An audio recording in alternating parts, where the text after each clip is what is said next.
It's very unfortunate that much of the media has chosen a sectarian discourse to explain events in Iraq.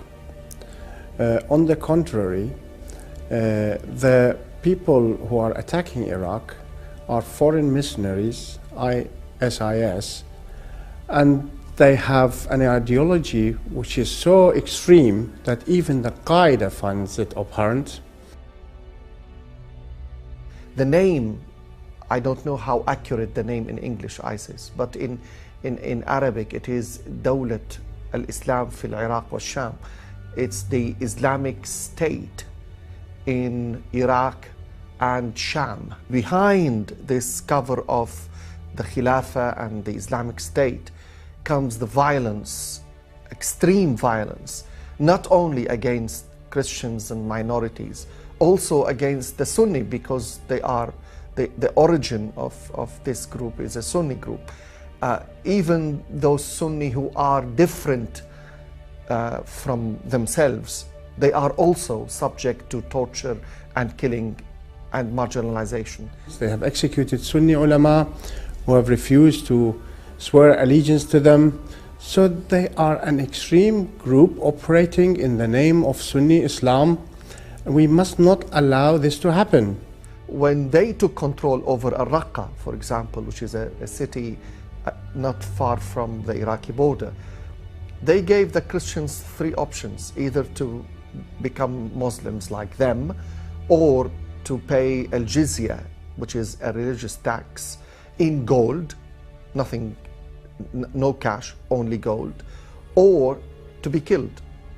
So they didn't even have the opportunity or the option to leave. Ayatollah Sistani plus other Sunni scholars from Iraq, such as Sheikh al-Kuwaisi, who have said Iraqis need to defend their country collectively against this terrorist threat, and this is being portrayed by much of the media as a sectarian war. Yes, of course, we have to be careful that sectarian differences do not cause us harm and discord. Differences are part of human nature. We must learn to respect our differences, to learn how to deal with them. We all have the same book, the same fasting, the same prayers, the same Hajj, the same Zakat. We may differ here and there, but that is not a reason for people to use that as a pretext for creating war, for politicians to create discord between us. It is really important that we maintain peace and order, and together we decouple Islam from any form of violence and extremism. I really don't know who is funding these people, but I know that the funding is not as simple as individual fundings and donations. Definitely there are countries and governments behind it, and I can't imagine that such an organization like ISIS to take the second largest city in Iraq in a short time without even a battle. They would be supported by a couple of individuals. So it's a bigger plan, it's a bigger complicated structure behind them that allowing the money to flow and the weapons to flow to them in order to take control. It's one of the most dangerous things I think we are seeing in our times, is the use of politics and geopolitics, the use of religion by state actors, by regional powers, and I wouldn't exclude any of them in this mess we are in. When we look at the context and the geopolitical scene in Syria and Iraq, we see that there has been a plan, almost systematic plan, to destabilize the country, both countries. And if we look at ISIS, how the circumstances about how they came to being, we see that they are not only organic in the sense of their members are not only Iraqis and Syrians. A lot, I mean thousands of jihadists and fighters come from all over the world, including Europe and the US, and even from the Far East and up as far as Australia.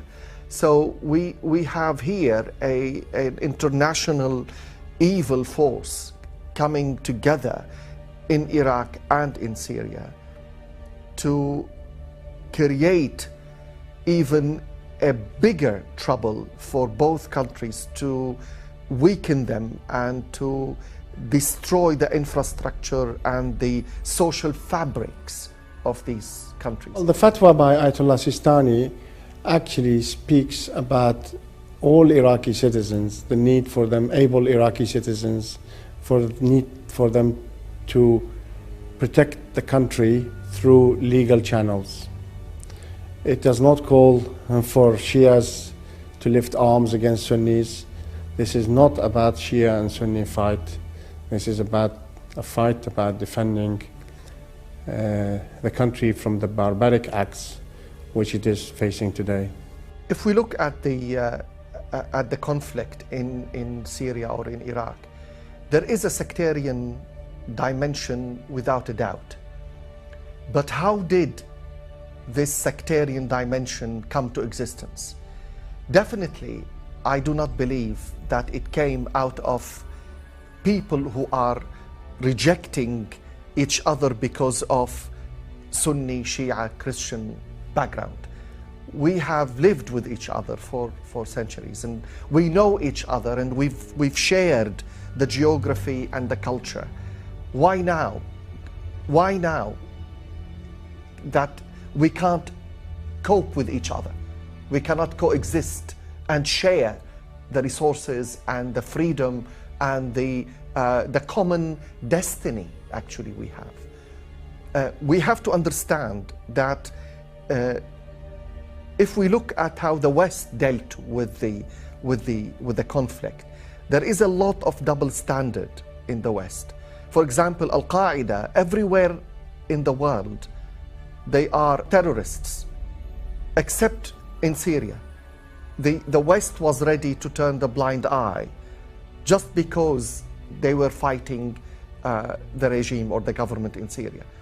So this double standard is not because they want the best for us at all, because they want even to deepen this sectarian dimension and deepen our enmity to each other. We must, it is imperative now more than ever to go beyond this sectarian division and even this religious diversity and differences, to see that as enrichedness. I still cannot understand, if the Sunni kills the Shia and the Shia kills the Sunni, how are we gaining out of all that a better future? Why would the annihilation of one party enrich the other party? On the contrary, if Christianity is taken away from the Middle East is much poorer. If the Shia are taken away from the Middle East is much poorer. If the Sunni are taken, if the Alawites are taken, if the Druze are taken, any component of this society is removed from this society, the society is weaker, poorer, and less coherent. I am a Christian priest speaking in Ahlul Bayt Shia TV because they see that my presence is not a threat to Islam or to Shia. On the contrary, my presence is a symbol of unity, a symbol of cooperation, solidarity. And this is what we need to empower in the Middle East, this solidarity movements between the different factions and different schools of thoughts and different religions in the area. This is our strength